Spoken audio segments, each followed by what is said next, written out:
When and where I enter, a bullet enters with me. Through and through.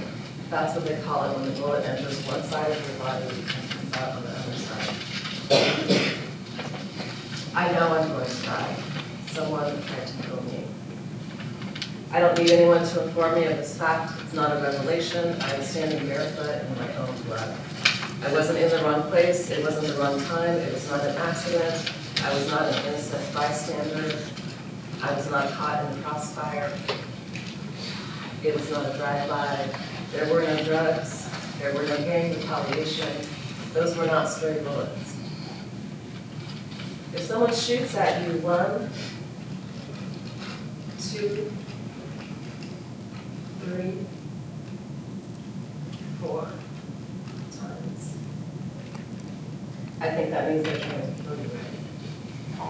If they look you in the eye and you look deep into a black hole barrel of a gun and then they still shoot at you, I think that means they're trying to kill you.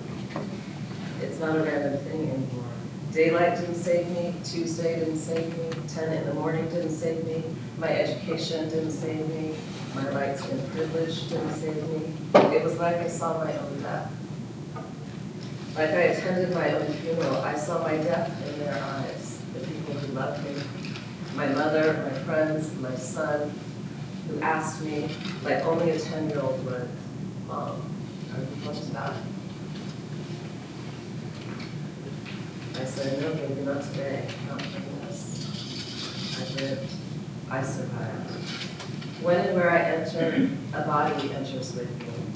I know I'm going to die because I'm a black person in America. I may not be midnight black, lamp black, blue black, bone black, fly in the buttermilk black, dark chocolate black, jet ebony, or mahogany black.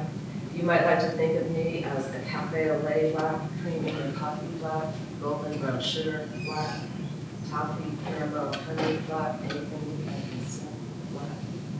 But my blackness emerges from the sunken place, from the history of death and unimaginable violence perpetrated by the coordination of systems collectively known as white supremacy.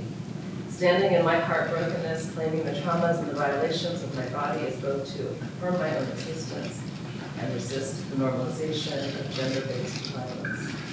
My status as a survivor is a daily practice of teeter-tottering up, down, back, forth, with a flash of spirit. It is the mundane and everyday gesture of rising from my bed, of choosing the vertical dimension over the horizontal, of asserting myself in a white supremacist world that seeks comprehensively to undermine black people and on at least one occasion conspired to kill me, using a black man to do its dirty work. A black man with a gun, weapon of a colonizer. Seriously, tell me that steel, that iron is not lost on you. My father, dead and black, gone home to that place where dead black men go. He wasn't happy to see me. I wasn't supposed to be there. Not yet, go back. You were not done. And so I breathe. I breathe in. I breathe out. I breathe in. I breathe out. When and where I enter, my dead people enter with me. As if my ancestors are listening, this is an entry wound, an exit wound, a cry, a sob, a scream, a rant, a prayer, a conjuring, a libation, a visitation, a manifesto, is ex voto. The School of the Dead, 1. We are all students, and death is our teacher. 2. Death knows everything about everything, but doesn't give any answers. It's okay to be curious, to fantasize about death, to think death has or is the answer. Death asks questions like, are you living or are you dying? When does dying begin? What is the difference between dying and being killed? 3. Death teaches the life class which has already begun, regardless of your arrival, your attention, your readiness, your sharpened #2 pencil, your fully charged devices. There are no prerequisites. The assignments are complex in their simplicity, and the syllabus is always being revised. 1 minute, everything is all metaphor and symbol, and then suddenly there is a body. 1 minute you were writing a poem, and the next you were filling out a death certificate. 4. Death appears in many forms and has many faces. You may or may not recognize death. It is possible that you have never met. Death denial is alive and well, and this might be all you have ever known. It may be that you are among the numerous cases of death amnesia, a symptom of death-phobic culture. Side effects include the inability to recognize death or to remember the inevitability of your own death, the cause of life being the attempt to live life uninformed by death, immortality narratives and biomedical technologies of life extension and preservation may further obscure the teachings of death resulting in death. 5. If you have had an occasion to meet death, if death kindly stopped for you, your person, your people, did you see death? What did death look like? Do you remember? Was death peaceful? Did death suffer? Was death angry? Did death refuse to die? Would you make a portrait or take a mugshot of death? Would death sport a hoodie, a halo, a cape, a gun? Who is death to you? 6. Did you kiss the dead body? There is always a body. It could be the body of someone you loved. It could be the body of someone you didn't even know. It could be your own body after somebody left you for dead. Perhaps they didn't actually die, or you didn't actually die, but still you feel dead inside. 7. Too many of the dead are left unnamed and unclaimed, neutralized by statistics, diminished by anonymity and censorship in the theft and trafficking of bodies, the death march of forced migration, assimilation, intergenerational violence, and injury. Death is not a spectacle. Death does not YouTube, Facebook, Instagram, Tumblr, rebrand, LinkedIn, blab, blog, Vine, Kick, Snap, or tweet. Death doesn't need an app. Death will not be televised. Death will live. The privatization of grieving undermines and underestimates the basic function of being witnessed and the unattended sorrows of being alive. We swallow our grief, naively surrendering to misguided inventions that isolate and pathologize grief. Keep busy. Be strong. Don't feel bad. Time heals all wounds. Spellbound by the pop psychologizing of grief as an embarrassing affliction, a time-sensitive event, we grieve alone if we grieve at all. We spend more time talking about grief than actually grieving. 9. The times in which we live call for a geographical orientation to grieving that accounts for uncertain origins, unknown ancestry, severed kinship, atemporal dislocation, homelessness, a bottomless pit of sorrow. Hashtag something place. 10. Grieve on the daily, make time every day to grieve, make grieving out of everyday gestures, make folding the laundry grieving, make sweeping the floor grieving, make dancing grieving. Crying is beneficial but not required. Just say, I'm grieving right now while you were doing whatever you were doing. Say what it is you are grieving and be specific. I'm grieving gun violence. I'm grieving another black person killed by police. I'm grieving black bodies left in the street. I'm still grieving slavery. I'm grieving enslaved people buried in unmarked graves. I'm grieving grief that was never grieved. I'm grieving the Buffalo massacres. I'm grieving that I stand here on stolen land. I'm grieving the existential crisis that is this country, America, Turtle Island. I'm grieving gold and black things, extractions and commodities of the colonial project.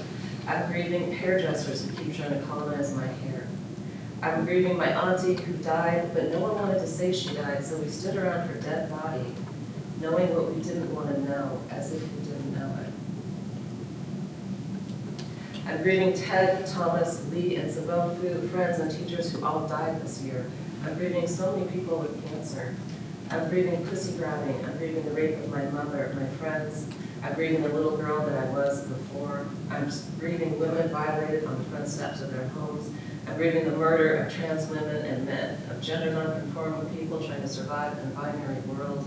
I'm grieving that I have to think twice before I kiss the woman I love in public. I'm grieving love being criminalized. I'm grieving queer people murdered on the dance floor. I'm grieving 49 dead. I'm grieving the ghost ship of those last text messages and phone calls made to family and friends and mothers and fathers that said simply, I'm grieving the way the depth and the width of one wound is measured against the depth and the width of another. Must the woundedness be a hierarchy too? Grieve with instead of for. Do your own grief work. Don't steal other people's grief because you feel guilty or ashamed. Don't run away from your grief. Don't dump your grief on other people. I'm grieving a lineage of songs, the songs of laboring, of birthing, of loving, of fighting, of weeping, wailing, and keening, the old songs of the Irish, the German, the English, the African, and the black women from which I both descend and arise. Grieve near water if possible, the ocean, the sea, the river, perhaps the Cannonball, the Missouri, or the Tallahatchie. Grieve a trail of tears. Grieve the Ma'afa. Grieve the cotton gin fan that sunk the body in the river. Grieve the abducted body wrapped with barbed wire. Grieve the mutilated body whose face was no longer recognizable. Grieve the body beaten, abused, shot in the head, eye gouged out. Grieve the boy's body found 3 days later. Grieve that we needed to see the body 3 weeks later in an open casket encased in glass. Grieve the mother that needed us to see her son's body. Grieve the body exhumed 49 years later because again we needed to see the body. Grieve the abstraction of paintings, of numbers, of words, of syllables that fail in the face of death. Grieve the attempt to make meaning of death that we do not know the meaning already. Grieve so your children won't have to do it for you. Grieve so your children's children won't have to do it for you. Grieve so your children's children's children won't have to do it for you. Grieve so your children's children's children's children and their children and theirs and theirs and theirs won't have to do it for you.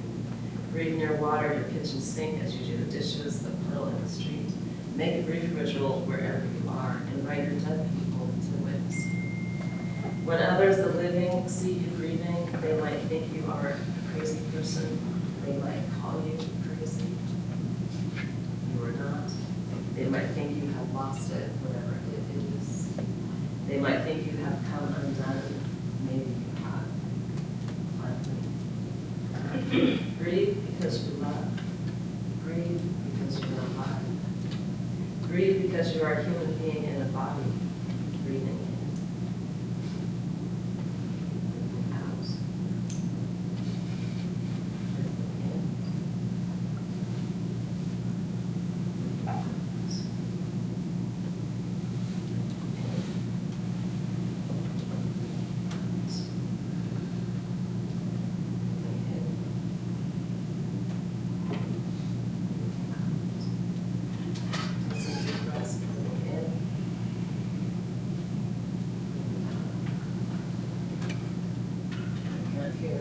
out, breathing in, breathing out,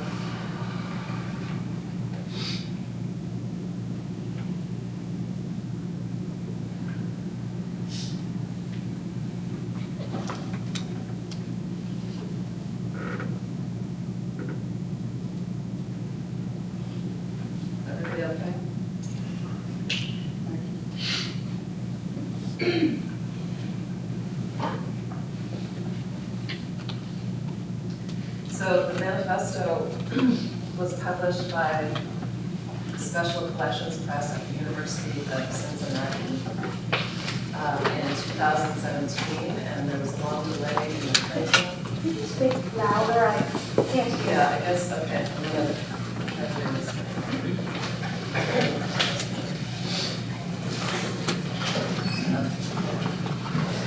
Okay, is that better? So there was a long delay in the printing, and I was told that it was too black, that my black was causing problems for their press. And it's complicated by the color of my skin and associated privilege on scales and hierarchies of skin. But after the shooting, which I have come to refer to as my shooting, which is kind of an awkward thing to have ownership of. But I forgot how to make art, and I was questioning its purpose and its relevance, and kind of following with what you might expect and call an existential crisis. I felt really ambivalent about making things that took up space. I couldn't listen to music. I couldn't hear myself think. I had little desire to speak. I took a semester off of teaching, and in the months following the recovery from the gunshot wound to my leg, I started to write. And the manifesto is the result of that time, that reflection on death and what it means to contemplate your own mortality. I also began thinking more about the institutionalized and systemic disparities that literally kill Black people every day. And sayings like death is universal, what that actually means and what that does, right? And so if you think of it as like, yes, of course, everyone dies, right? Like everyone here in this room will die, all the people that you know and love will die, all the buildings, this campus will die, everything that we know in the world is going to die. But what starts to happen is that when we think about it as somehow that makes us all the same, what ends up happening is that it undermines the experience of like huge demographics of people, huge populations of people. And for me, thinking specifically about Black folks, we die younger than everybody else. We die more from homicide than suicide, although suicide rates are going up in the Black community. Maternal and infant mortality rates are higher than anyone else. We don't go to doctors or hospitals or hospice as often as other demographics. So sweeping, all-inclusive language about death just dismisses the experience of Black folks. And of course, there are legacies of scientific racism and medical apartheid, right, that are part of this, like the lack of access to healthcare and education. So it's an opportunity, I think, for white folks to really consider like what that means and what, if there's like some responsibility there. And part of it, I think also, let me move this forward, is that like right now the death care movement is really being led by primarily white folks. And so some of the language that is out, like if you think about the death cafes and death salon and a lot of the different events and organizations that have popped up in the last few years, it's really focused on a particular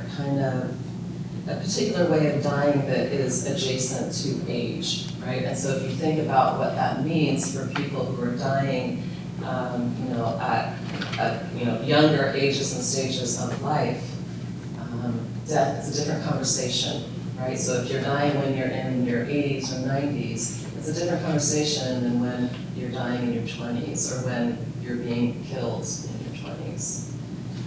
So it's just an opportunity to invite, some of these ideas into the conversation. And there's, as we did earlier today in the gallery, one of the things I was mentioning was to think about what it means to have an exhibition like this here at Cuesta College, like what that means for this community, and how the artwork and the images and everything in that show can be sort of agents for new conversations, right, and new community building. So it's, I think, props to Emma and her crew for making all of that happen. So for me, my relationship to death has become a series of classes at California College of the Arts where I teach. And these classes look specifically at how images and objects mediate these relationships and how as artists we have this opportunity to reinvent the rituals and the practices. And so sometimes being in relationship with death is literal, right? Sometimes it's literally there's the body in front of you. Sometimes it's symbolic, or sometimes it's somewhat of a, perhaps not so much a reenactment, but just an opportunity to consider what it's like to lay in a coffin or to work with coffins. This is from a workshop with Jerry Grace Lyons with Final Passages, where we learned how to care for our dead at home, right? So reclaiming death care practices.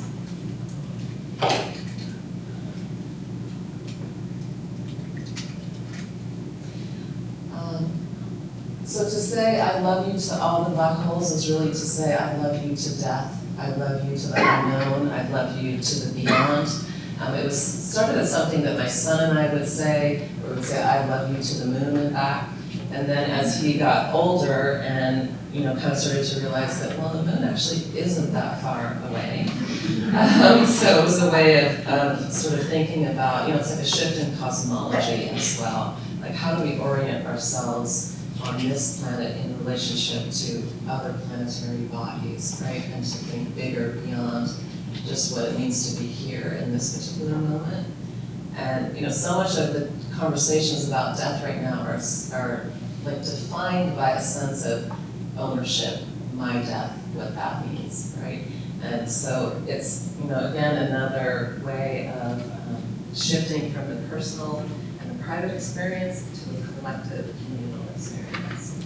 This is a sheet of copper that is painted black. It's pierced with needles. So there's a light panel behind it that is illuminating the letters. The piece is about 16 by 20 inches.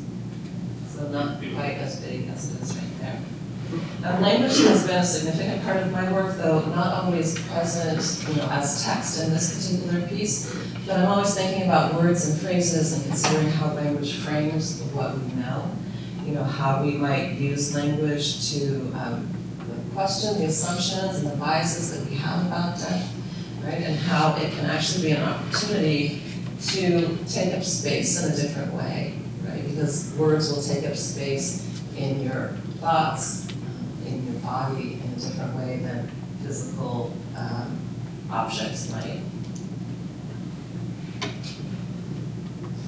So in thinking about these legacies and what it means to be in a conversation about contemporary Black art and death in general, right? And this intersection between race and death. This is some text from an author and professor, Christina Sharp. It's from a book that's called In the Wake. And she's wrestling with what it means to live in the wake, and specifically in this case, the transatlantic slave trade. So she's using the wake as a metaphor that operates on 3 registers, right? So you have the ceremonial keeping watch of the dead, the state of consciousness of being the path behind the slave ship, ceremonial keeping watch of the dead, and the state of consciousness of being woke.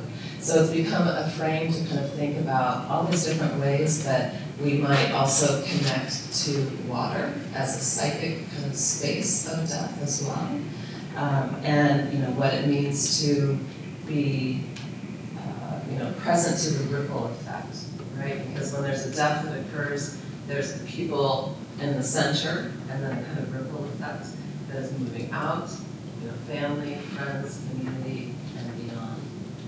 So to flip these registers around, and I want to just pose this question out to you, and you can just kind of take it home with you and think about it. What are you in the wake of?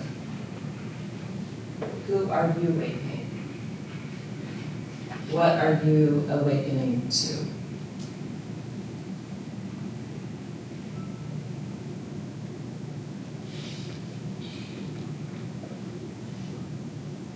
So I've used the color black as an indication of mourning and a way of marking or racializing a body. It's also a color that is a signal of erotic potential. So I really think about my work and my practice as a constellation of these themes and how they all layer together to create, to address certain mythologies around blackness. This is a sculpture from 2017 that was at an exhibit in San Francisco, Pastel and Exposure. It's, I called it a black hole. It's 8 feet in diameter across here and about 3 feet tall. It, I think, weighs like 150 pounds. So the idea with it was to see if I could create this sort of energy that would pull people in. It's wrapped with hair, primarily synthetic hair, and I always use some human hair as well. And it was an attempt at realizing a black hole as, the black hole in outer space, but also thinking about black holes within one's own body. And how if a black hole could be a physical space that would speak to ideas of blackness, right, and how black people are seen in public spaces, right? So the complexities of the black hole as both emotional, psychological, and a kind of a psychic space as well.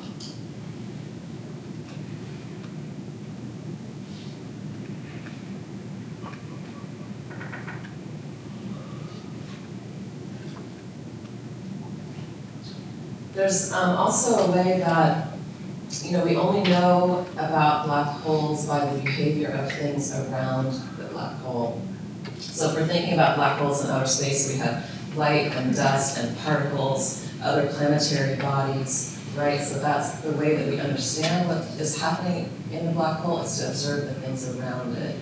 And I think it's also kind of, it's a way of, if we think about how we know black people today, you can learn a lot from looking and observing at non-black people, right, all around, and understanding what that means. It doesn't necessarily mean that you know the black hole, it just means that you know what the effect is.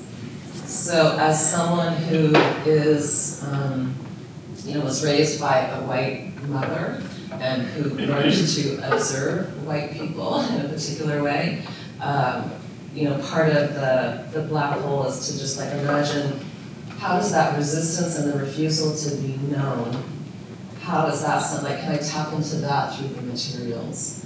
And so if you think about this particular image that is kind of, right where the event horizon is, that pulls everything into the black hole where you can no longer escape. The sculpture in the exhibit had, it was, the diameter of it, you couldn't see down into the center of it, even really tall people that tried to lean over and look down into the center.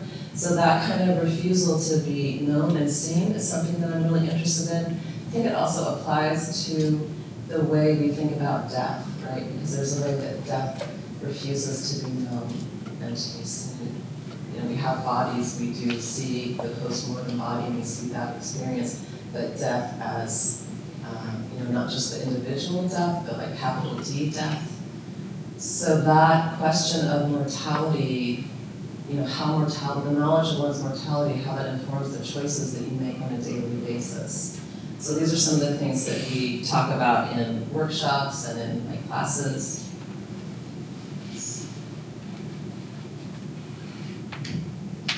This is another black hole light drawing.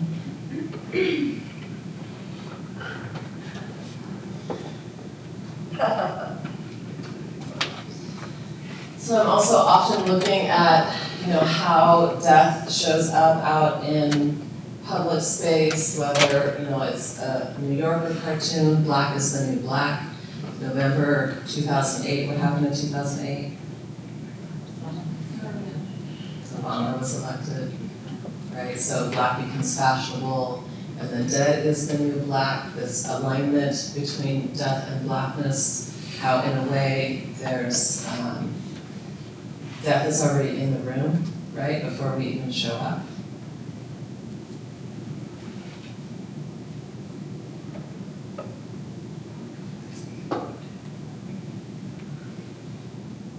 I always have to pause before I talk about this image.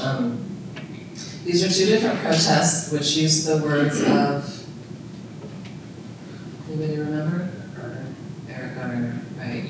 Eric Garner, who was killed by police, New York, 2014. So the image on the right from a Black Lives Matter protest, and then the image on the left is the Mendocino girls basketball team, which was banned from a tournament because the players planned to wear these T-shirts, and the tournament, sponsors felt like they couldn't guarantee their safety, and they were concerned about riots. So I want to unpack this image for a minute because I think it's really important to understand these relationships between whiteness and blackness, and specifically around gender. So you have these young women, their bodies representing a particular ideal of white female purity, right, and innocence that white supremacy has historically claimed to be defending, and has used as a kind of justification, right, for the policing of black bodies, and specifically black male bodies. So I appreciate that they want to make a protest and that they're willing to go to this kind of length, but it's also naive and uninformed and kind of offensive.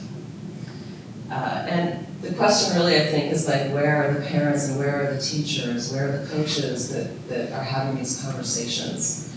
So it's, there's a particular responsibility to step up and to identify and to understand that, and actually one of my students, when I showed this image, their suggestion was like, they could have put, "He can't breathe." Right, that would have been a way of acknowledging that there was someone else's words.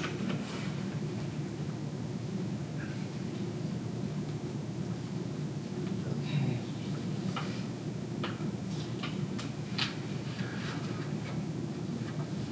So I'm going to just look through some images just briefly so you can see a little bit more of the other things that I have been working on. But this image is probably one of the most important photographs in my life.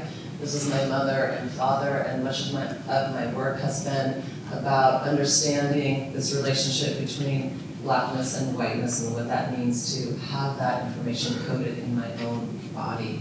And especially in gallery spaces that are almost always white.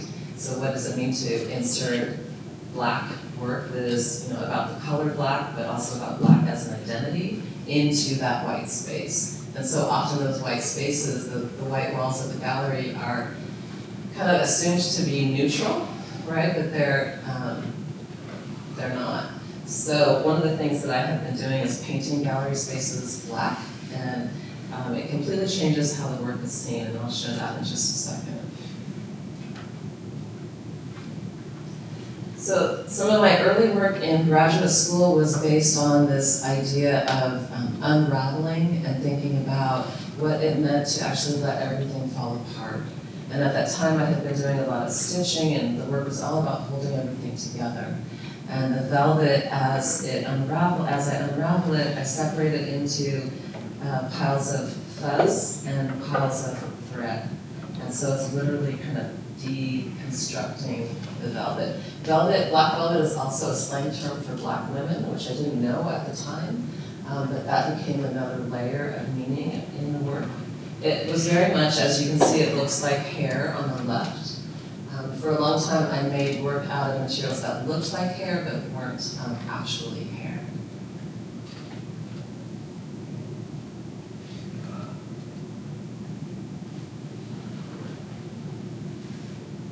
Velvet is also a traditional mourning cloth for coffins. So there's a way, of course, that textiles are always mediating these relationships between life and death, and thinking about, the undoing, how we are undone by grief. It's possible to really be in that place. There's a famous passage from Judith Butler where she talks about being undone in the face of someone that you love, right? And is it possible to actually just be in that space?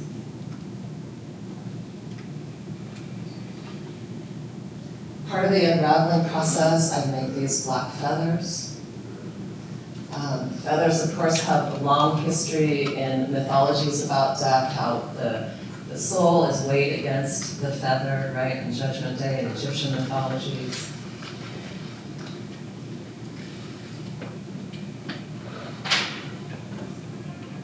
These are all installations. This one here is called Partly Cloudy. It's crocheted thread and fuzz and the feathers. Some smaller framed pieces. Always thinking about the role of the mourning work from Victorian England, right? How the woven feathers and the woven hair pieces stitched together with wire. So these kind of objects for me, these are framed in between two sheets of glass, so they float almost like a slide mount and cast some pretty incredible shadows on the wall.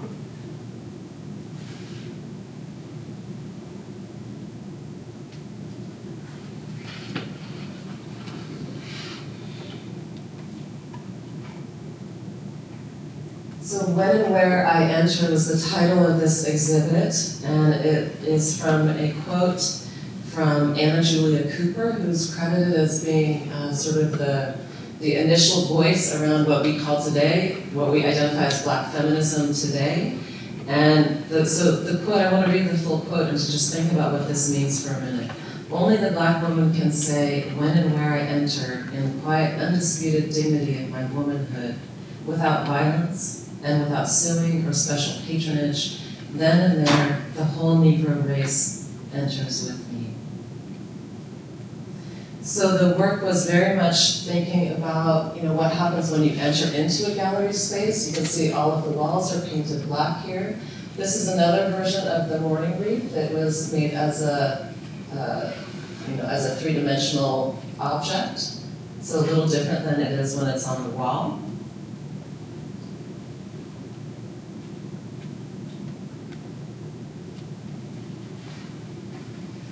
So the rainbow, one of the things that comes up for me is the black and white binary, identifying biracial representation through colors of black and white.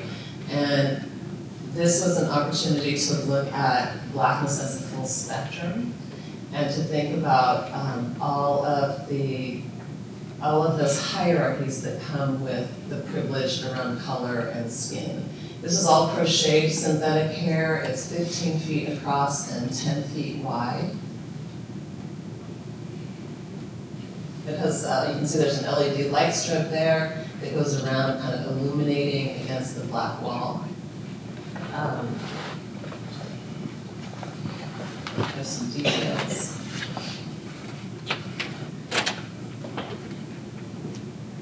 I'm going back and forth there. And then this installation that was called Unidentified Grieving Objects. These are also the synthetic hair that are made as pom-poms. They kind of spoke to how grief is in the air, right? But like sort of floating, always present.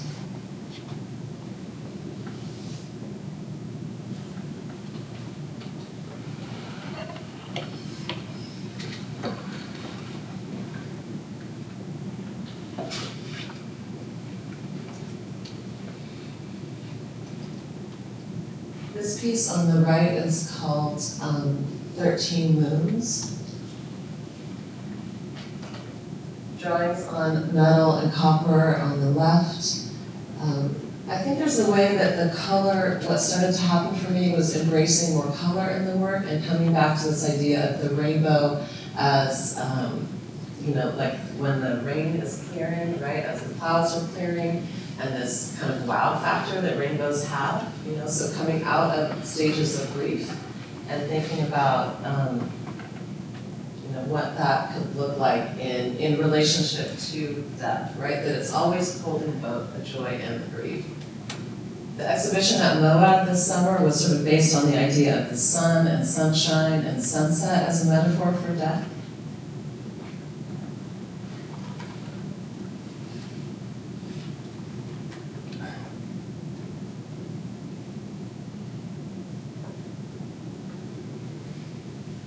These are gold twist-tie wires, kind of building off of the aesthetic of funeral parlors, thinking about draped textiles and how, this doorway that was built into the wall here served almost as a portal.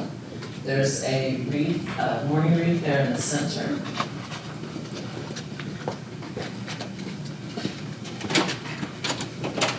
And then, so the chain work has come out of looking at chains as adornment in contemporary Black culture, right? Bling, this installation is called Bling. But chains, of course, having a history connected to slavery, to capturing and the restraint of people.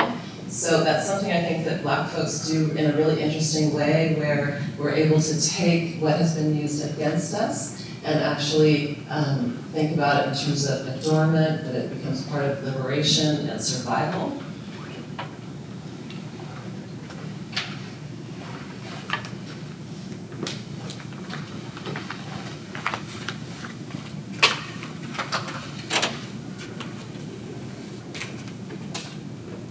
So one of the things that happens happens is that people, mostly women, the work like inspires kind of selfie culture, self-portraits. I don't know these women at all, but I found these images on Instagram. So people standing in my installations and taking pictures of themselves, which is kind of, I mean, it's actually really lovely. I think what that says is that people see themselves in the work in a way.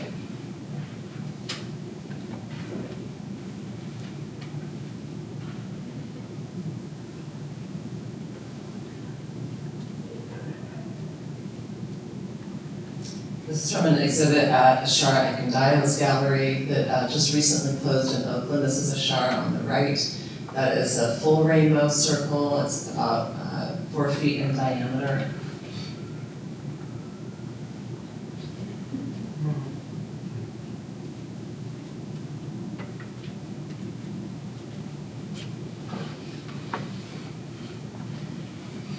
This piece is actually about almost 6 feet tall. I was thinking about funerary monuments and the verticality of the monument that in a way is about, the living on, right? That the vertical is signaling life. We have the vertical and the horizontal.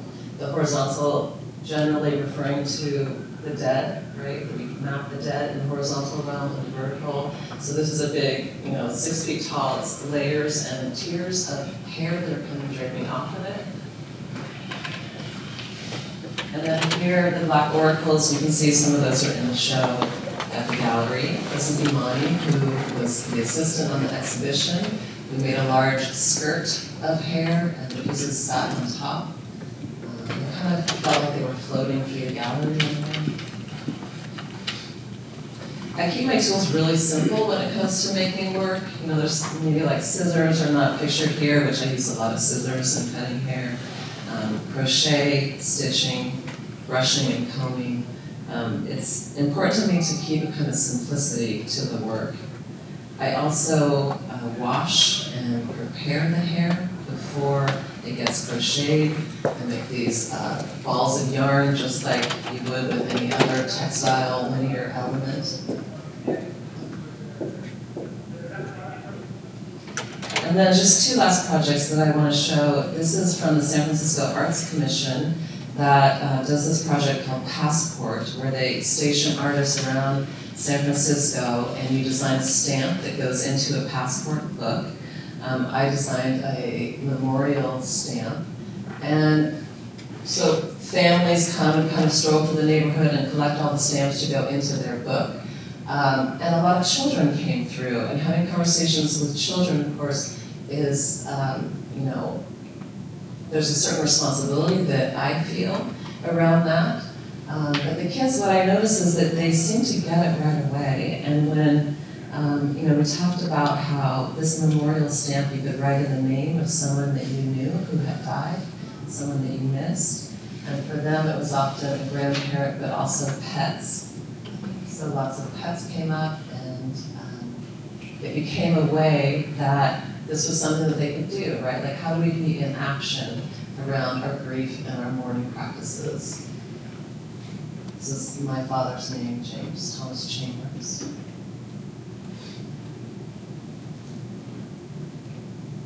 So the last project that I wanted to address, and I'll just say a little thing about the Maya Angelou sculpture that was supposed to go into the San Francisco Public Library. Has anybody heard what's happening with that? No news about it? So the sculpture was awarded to Lava Thomas, who is an African-American woman in the Bay Area. She was awarded a $200,000 public art fund that the selection panel chose her work and nominated her. I was one of the artists that was on the panel. And it ended up, the Visual Arts Commission decided to not accept our nomination. And the reasons that were given were based in a particular expectation to create a European-style statue that would honor Maya Angelou in the same way that, basically our colonial fathers have been honored. And yeah, so which, of course is like incredibly problematic.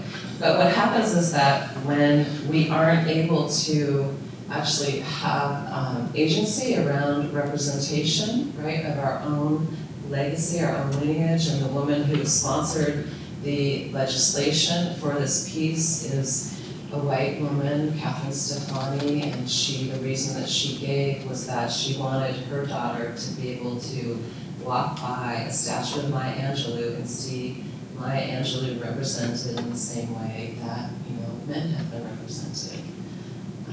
And so the project that we started in response is basically a collective of artists and writers and curators, and we're looking at what does it mean to actually see Black women? What does it mean to hear Black women, trust Black women, love, pay, protect, right? So in terms of how we identify that kind of responsibility, it was initiated really as a response to the Visual Arts Commission and the failure to acknowledge and to address this particular gaze. So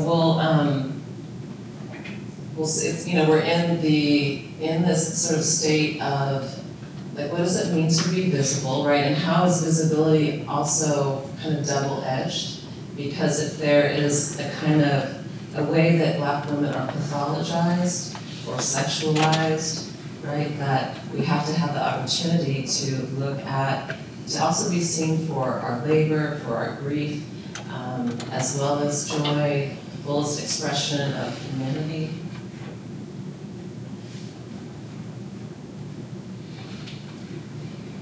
So let me just come back. I wanted to come back to this one for just a second. When I started doing the research around grief practices, it was really through my father's death. That was the one that I felt like I had no resources, right, for understanding what that meant. And so all of this work that I am doing now comes out of his death. So I wanted to just acknowledge, that this is how I have come to be here today, is also through the loss and the grief of my father. And thank you so much for bringing your people with you here today as well. I'm open to questions. I think maybe we're almost out of time, but let me know if you do have some questions. I'm happy to stay.